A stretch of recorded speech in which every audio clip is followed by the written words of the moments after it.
Awal pencarian Raka. Hari itu matahari Trowulan masih malu-malu muncul di balik pepohonan ketika Raka Pamungkas tiba di gerbang situs Purbakala. Ia membawa tas berisi buku catatan, kamera, dan salinan peta kuno yang baru ia temukan di perpustakaan arsip Nawala, sebuah tempat tua dengan koleksi naskah Majapahit yang jarang disentuh siapapun. Raka datang untuk meneliti sosok yang selalu muncul dalam cerita rakyat Jawa, Sabdo Palon, penasihat spiritual terakhir Majapahit. Banyak yang percaya ia bukan sekadar tokoh fiktif. Ada yang mengatakan ia adalah manifestasi dari kekuatan kuno Nusantara, ada pula yang menyebutnya sebagai Ratu Jin Jawa. Di pintu gerbang situs, ia disambut oleh Nyai Sulastri, seorang juru kunci berusia lebih dari 60 tahun. Meski tubuhnya kecil, tatapan matanya tajam seperti menyimpan banyak rahasia.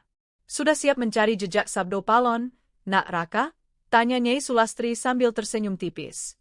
Raka mengangguk. Saya ingin tahu apakah benar ia pernah bernazar akan kembali setelah 500 tahun. Nyai Sulastri memperhatikan Raka sejenak sebelum berjalan pelan menuju area runtuhan, memintanya mengikuti. Jejak itu ada, tapi tidak semua orang boleh melihatnya. Hanya mereka yang dipilih oleh waktu. Mereka menyusuri jalur berbatu yang dipenuhi akar-akar pohon besar. Raka merasakan suasana sekitar begitu sunyi. Begitu hening, seakan sejarah yang tertidur sedang mengamati langkahnya.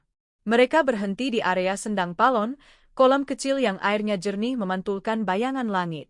Nyai Sulastri duduk di tepi kolam dan mulai bercerita. Dulu, ketika Majapahit runtuh, Sabdo Palon menghilang di tempat ini. Orang bilang ia masuk ke dalam dimensi halus untuk menghindari perpecahan Nusantara. Sebelum pergi, ia bersumpah akan kembali membawa kejayaan spiritual Jawa. Raka mendengarkan dengan saksama. Ia membuka peta kuno di tangannya. Di peta itu terdapat simbol berbentuk spiral di lokasi sendang ini. Tanda itu bukan kebetulan, lanjut Nyai Sulastri. Itu adalah gerbang ke alam gaib, tempat Sabdo Palon terakhir kali menunjukkan diri. Raka menatap ke dalam air. Tiba-tiba ia merasa seperti ditarik oleh sesuatu. Cahaya keemasan berputar di dasar sendang. Sekejap, ia mendengar suara samar, sebuah suara tua namun kuat. Sapa kowe sing golek jenengku? Siapa engkau yang mencari namaku? Raka terkejut. Jantungnya berdegup kencang. Nyai Sulastri berdiri perlahan, wajahnya pucat. Kau sudah dipanggil, Nak Raka, katanya. Perjalananmu baru dimulai. Sabdo Palon telah memperhatikanmu. Raka masih terpaku. Ia merasakan hawa dingin menyelimuti tubuhnya. Namun dalam hati, ia tahu. Pencariannya terhadap Sabdo Palon bukan lagi sekadar penelitian. Ia kini menjadi bagian dari sebuah takdir yang lebih besar. Naskah yang terbangun kembali. Malam itu, setelah kejadian di Sendang Palon, Raka kembali ke penginapan kecil dekat Candi Kedaton. Angin malam Trowulan terasa lebih dingin dari biasanya, seolah membawa pesan yang belum selesai. Namun pikiran Raka tidak bisa tenang. Suara gaib yang memanggilnya masih terngiang jelas, seakan lelaki tua itu berdiri di samping telinganya. Sesampainya di kamar, Raka mengeluarkan peta kuno dari perpustakaan arsip Nawala. Saat ia membentangkan peta itu di meja, sesuatu membuatnya terkejut. Simbol spiral yang sebelumnya samar kini tampak lebih jelas. Garis-garisnya bersinar keemasan seperti tinta yang baru dituliskan. Raka meraba simbol itu, dan anehnya terasa hangat. Ini tidak mungkin, gumamnya lirih. Tiba-tiba angin berdesir dari jendela, membuat lembaran peta bergerak sendiri. Peta itu terlipat ke bagian belakang, memperlihatkan tulisan Jawa kuno yang belum pernah Raka lihat. Ia mengambil kamera ponselnya dan menerangi halaman tersebut. Kalimat pertama membuat bulu kuduknya berdiri. Sapa kang kawujud saka wektu bakal membuka lawang kang wus ketutup. Dia yang terlahir dari waktu akan membuka pintu yang telah lama tertutup. Raka merenung. Apakah dia yang dimaksud adalah dirinya? Atau seseorang lain? Raka menolak percaya bahwa ia, seorang peneliti muda tanpa garis keturunan khusus, bisa terkait dengan naskah semistis ini. Namun kejadian di Sendang Palon tidak bisa ia abaikan. Keesokan harinya, Raka kembali menemui Nyai Sulastri. Perempuan tua itu sedang mengatur dupa dan bunga di pendopo kecil dekat runtuhan Candi Kedaton. Ia tampak sudah menunggu kedatangan Raka. Peta itu berubah, ya? Tanya Nyai Sulastri tanpa menoleh. Raka terkejut. Bagaimana Nyai tahu? Sabdo Palon hanya menunjukkan tanda pada orang yang dipanggil. Kau harus membaca naskah itu dengan hati, bukan hanya dengan mata. Raka menyerahkan peta itu kepadanya. Nyai Sulastri memejamkan mata, menyentuhkan jarinya pada tulisan Jawa kuno tersebut, lalu mengangguk pelan. Naskah ini disebut Nawala Pamatang, catatan rahasia para empu Majapahit. Hanya muncul ketika waktunya tiba. Raka menelan ludah. Apa isinya? Nyai Sulastri membuka mata dan menatapnya lekat-lekat. Tentang kepergian Sabdo Palon dan juga tentang janji kedatangannya kembali. Wajah Raka memucat. Ia menunduk untuk membaca lebih jauh. Baris berikutnya tampak membara. Nalika Nusantara pecah dari pitu, nalika suarane bumi dadi lirih, nalika cahya lali saka asale, nalika kuat bangsa goyah, waktu iku Sang Palon bakal tangi. Ketika Nusantara terpecah menjadi 7, ketika suara bumi melemah, ketika cahaya lupa asalnya, ketika kekuatan bangsa terguncang, pada saat itulah Sabdo Palon akan bangkit. Raka terdiam lama. Kata-kata itu seolah menggambarkan zaman modern, perpecahan, hilangnya jati diri, kerusakan alam. Semuanya tampak seperti ramalan yang sedang terjadi. Tapi Nyai, Raka mengangkat kepala. Kenapa saya yang dipanggil? Nyai Sulastri tidak langsung menjawab. Ia menyalakan sebuah lilin kuning, lalu menggambar lingkaran kecil dengan arang di lantai pendopo. Karena kau memiliki sesuatu yang tidak dimiliki orang lain, ujarnya pelan. Bukan garis keturunan, bukan kekuatan gaib, tapi keberanian untuk mencari jawaban. Raka ingin membantah, namun sebelum ia membuka mulut, Nyai Sulastri menambahkan, dan karena seseorang ingin bertemu denganmu. Siapa? Nyai Sulastri menghela napas panjang sebelum menjawab, Empu Jana Resmi. Ia adalah penjaga pengetahuan Majapahit. Arwahnya tidak pernah pergi. Dan ia hanya menampakkan diri pada mereka yang ditunjuk Sabdo Palon.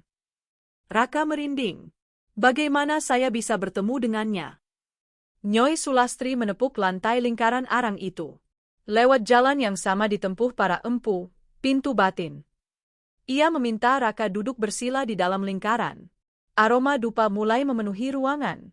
Nyai Sulastri melantunkan kidung Jawa kuno dengan suara rendah yang bergema di udara.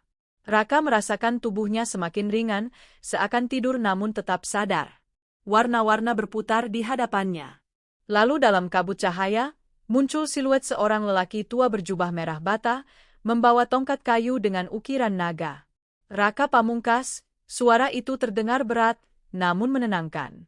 Aku Empu Jana Resmi. Waktumu wis teka. Waktumu telah tiba.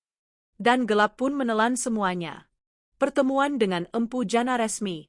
Dalam kegelapan yang menelan Raka, perlahan muncul semburat cahaya merah bata. Suasana itu terasa seperti ruang yang bukan lagi ruang, waktu yang bukan lagi waktu.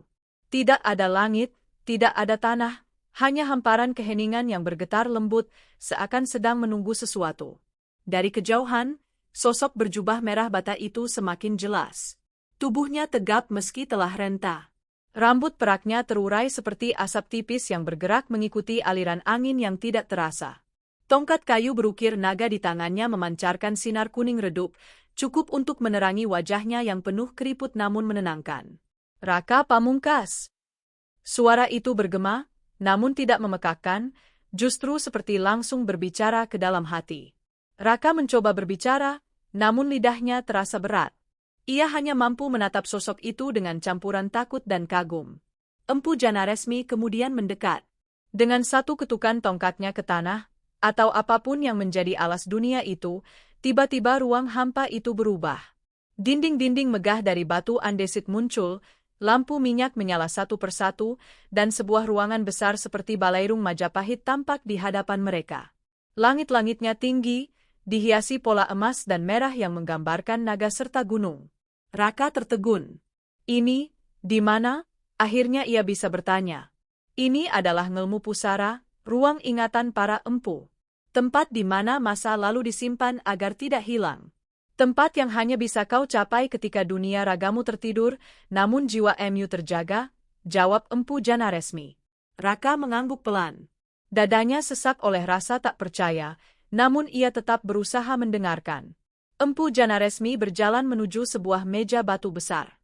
Ia menggerakkan tangannya, dan seketika muncul gulungan naskah-naskah kuno yang melayang perlahan di udara. Anak muda, katanya sambil menatap Raka tajam, kau mencari Sabdo Palon. Tapi tahukah kau, tidak semua orang diperbolehkan menyebut namanya dengan sembarangan. Raka mencoba mengatur napas.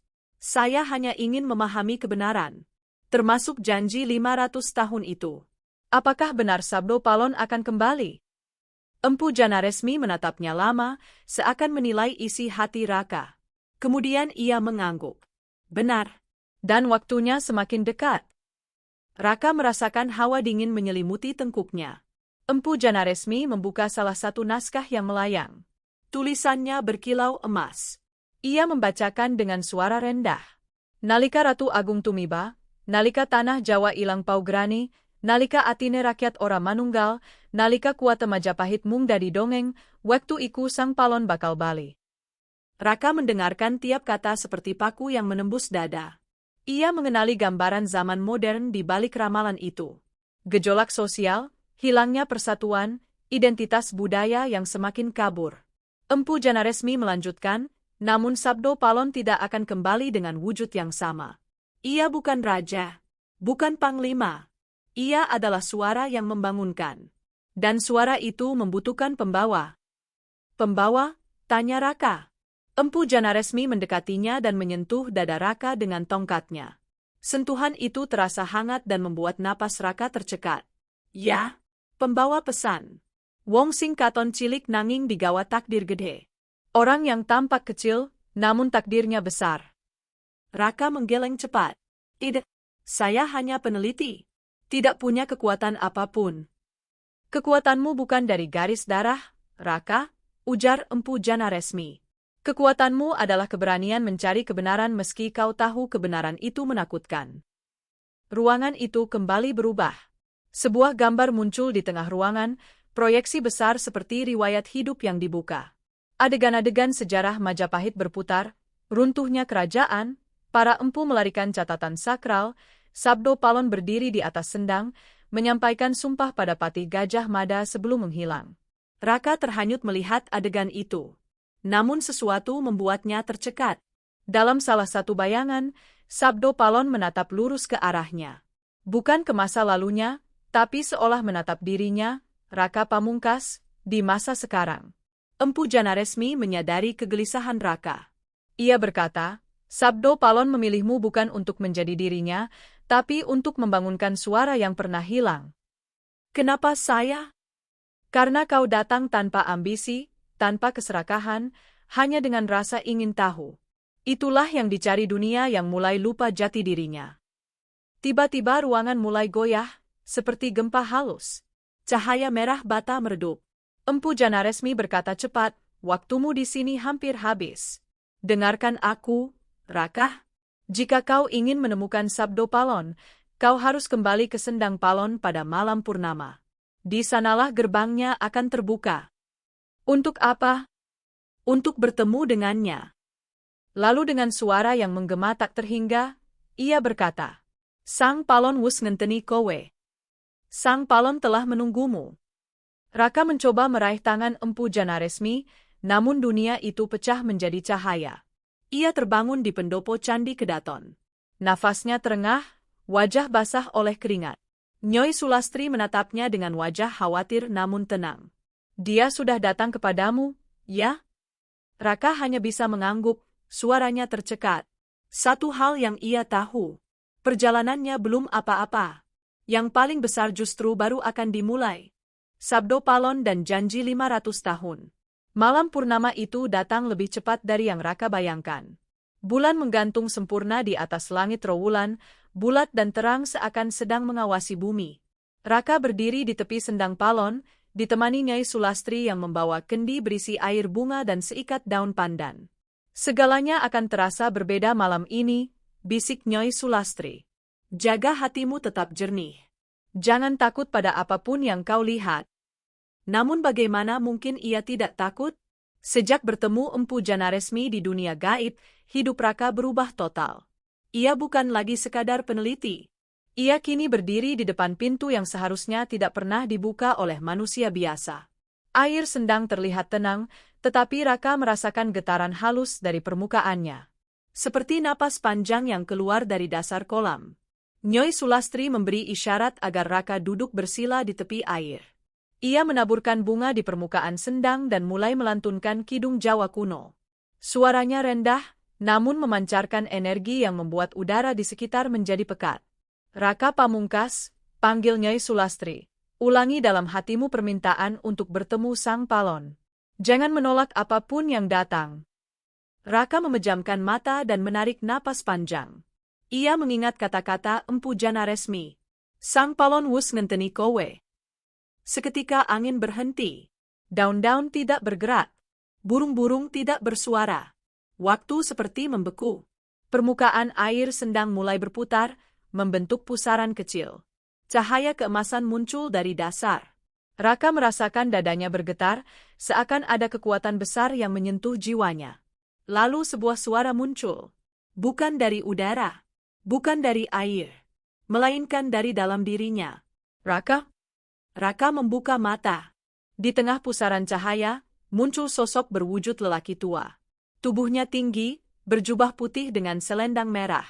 Rambutnya hitam pekat meski wajahnya dipenuhi garis usia. Tatapannya tajam, namun damai.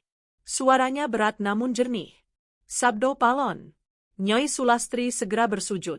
Kulo nun, Kanjeng, bisiknya hampir tak terdengar. Raka terpaku. Ia ingin bersujud, tetapi kakinya seolah membeku. Sabdo Palon berjalan di atas air, langkahnya tenang seperti berjalan di atas tanah. Ketika ia mendekat, udara berubah menjadi hangat. Cahaya dari tubuhnya memantul ke wajah Raka, membuatnya hampir tidak mampu menatap langsung. Aku sudah lama menunggumu, ujar Sabdo Palon. Kau yang bisa mendengar suara yang sudah terlupakan. Raka akhirnya bisa bersuara. Mengapa? Saya tidak mengerti apa yang harus saya lakukan. Sabdo Palon menatapnya seolah membaca seluruh isi hidupnya. Karena kau tidak menuntut apa-apa. Karena hatimu datang untuk mencari, bukan meminta. Ia kemudian mengangkat tangannya. Air sendang membentuk layar bening, menampilkan gambaran masa lalu. Majapahit yang runtuh, kota-kota terbakar, prajurit melarikan diri, rakyat menangis kehilangan tanah air. Majapahit tumbang bukan hanya karena perang, kata Sabdo Palon. Tetapi karena manusia kehilangan rasa bersatu. Kepentingan diri mengalahkan kepentingan jagat. Adegan berubah. Terlihat Sabdo Palon berdiri di atas bukit kecil bersama Prabu Brawijaya V. Di situ terdengar sumpahnya. 100 tahun, 200 tahun, 500 tahun, yen tanah iki ora bali manunggal, aku bakal bali minangka suara kang bangun jiwa. 100 tahun, 200 tahun, 500 tahun, jika tanah ini tidak kembali bersatu, aku akan kembali sebagai suara yang membangunkan jiwa. Raka merasakan bulu kuduknya berdiri. Apakah saat itu sudah tiba? Sabdo Palon menghela napas panjang. Nusantara saat ini tidak hancur oleh senjata, tetapi oleh hilangnya rasa. Namun masih ada harapan. Selalu ada harapan. Ia mendekat dan menyentuh bahu Raka. Sentuhannya terasa hangat seperti sinar matahari pagi. Aku tidak membutuhkan raja baru. Tidak membutuhkan kerajaan baru. Yang kubutuhkan adalah mereka yang membawa kesadaran bahwa kejayaan bukan berasal dari ambisi, tapi dari persatuan hati. Raka tercekat. Tapi, saya hanya seorang peneliti. Apa yang bisa saya lakukan? Sabdo Palon tersenyum. Senyuman itu lembut, namun penuh kekuatan. Suara kecil bisa menjadi awal dari gelombang besar. Kau akan menyampaikan apa yang kau lihat. Kau akan menjadi saksi. Bukan pemimpin, bukan peramal. Hanya saksi. Raka menunduk, tidak yakin mampu menerima amanat itu. Namun Sabdo Palon mengangkat dagunya pelan. Jangan kecilkan dirimu. Bahkan Majapahit dibangun oleh mimpi yang dimulai dari satu hati. Cahaya dari tubuh Sabdo Palon mulai meredup perlahan. Waktuku di dunia ini belum kembali sepenuhnya. Namun pintu telah terbuka. Kau telah melihat. Kau telah mendengar. Ia menatap Raka dalam-dalam. Jagalah apa yang kuberikan. Gunakan dengan bijak. Aku akan kembali ketika waktunya benar-benar tiba. Pusaran air mulai menelan cahaya. Jubah Sabdo Palon berkibar mengikuti arus balik ke dasar sendang. Raka, suara terakhirnya bergema halus. Kowe ojo wedi. Cahya bakal nemokake wong sing tulus. Jangan takut. Cahaya akan menemukan mereka yang tulus. Dan sosok itu pun menghilang. Air sendang kembali tenang seolah tidak pernah terjadi apa-apa. Namun di dalam diri Raka, dunia sudah berubah. Ia tahu ia tidak bisa kembali seperti semula. Ia memandang Nyai Sulastri yang kini menatapnya dengan mata berkaca-kaca. Sampean Wisweru Dheweke, kata Nyai Sulastri gemetar. You have sent him. Raka hanya mengangguk, tidak mampu berkata apa-apa. Ia tidak tahu kemana perjalanan ini akan membawanya. Yang ia tahu hanyalah satu hal. Janji 500 tahun itu bukan legenda. Ia nyata. Dan kini hidup bersamanya. Kembalinya cahaya Majapahit. Sejak malam purnama ketika Sabdo Palon muncul dari kedalaman sendang Palon, hidup Raka berubah sepenuhnya.